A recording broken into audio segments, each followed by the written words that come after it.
ഈ ശശാങ്ക് സിംഗിനൊക്കെ ഉയരങ്ങളിൽ കയറ്റി വെച്ചേക്കാണല്ലോ പഞ്ചാബിന്റെ മെയിൻ പോസ്റ്ററുകളിലടക്കം ശശാങ്ക് സിംഗ് ആണ് മെയിൻ. ശശാങ്ക് സിംഗിന്റെ തിരിച്ചുവരവ് എന്തിനാണ് ഇത്ര ഒരു ഇതൊക്കെ കൊടുക്കുന്നത് ശശാങ്ക് സിംഗിനെ? വധാരേനും ശശാങ്ക് സിംഗിനൊക്കെ എത്ര കളി അവസരങ്ങൾ കൊടുക്കണു. നമ്മളൊരു പയ്യന്റെ പേര് പറഞ്ഞില്ലേ, വിഷ്ണു വിനോദ്, ഒരു കളിയൊക്കെ ചാൻസ് കൊടുത്തൂടെ? വിക്കറ്റ് കീപ്പറാണ്, അല്ലെങ്കിൽ നന്നായി ഫീൽഡ് ചെയ്യും. ശശാങ്ക് സിംഗ് എത്ര മിസ്ഫീൽഡാണ്. 6 ക്യാച്ചാണ് ഈ സീസണിൽ വിട്ടിട്ടുള്ളത്. ഒരു ടീമിന് വേണ്ടിയിട്ട് എന്താണ് ഈ സീസണിൽ ചെയ്തിട്ടുള്ളത്?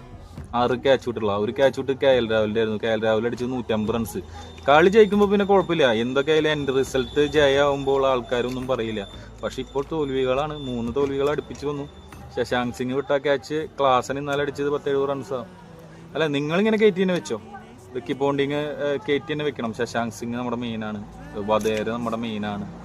ചേഞ്ചുകൾ വരുത്ത്. മാർക്കോ ജാൻസൺ അടക്കം എടുത്ത് പുറത്താക്കേണ്ട സമയമായി. കാരണം 4 ഓവർ 61 റൺസാണ് കൊടുക്കുന്നത്. ഏതെങ്കിലും ഒരു കളി എറിഞ്ഞു തന്നിട്ടുണ്ടോ? അതിലേയും ഡ്വാർഷിസ്ന, അതായത് ഒരു ഓസ്ട്രേലിയൻ പേസ് ബോളർ ഉണ്ട്, ലെഫ്റ്റ് ഹാൻഡ് ബോളർ. പിന്നെ ഈ അഫ്ഗാൻ പ്ലെയറില്ലേ, ഒമർ സായ, ഓൾറൗണ്ടർ. മാറ്റി പരീക്ഷ നോക്ക്. അല്ലാണ്ട് കപ്പൊന്നും ഈ സീസണിൽ കിട്ടുമെന്ന് എനിക്ക് തോന്നുന്നില്ല.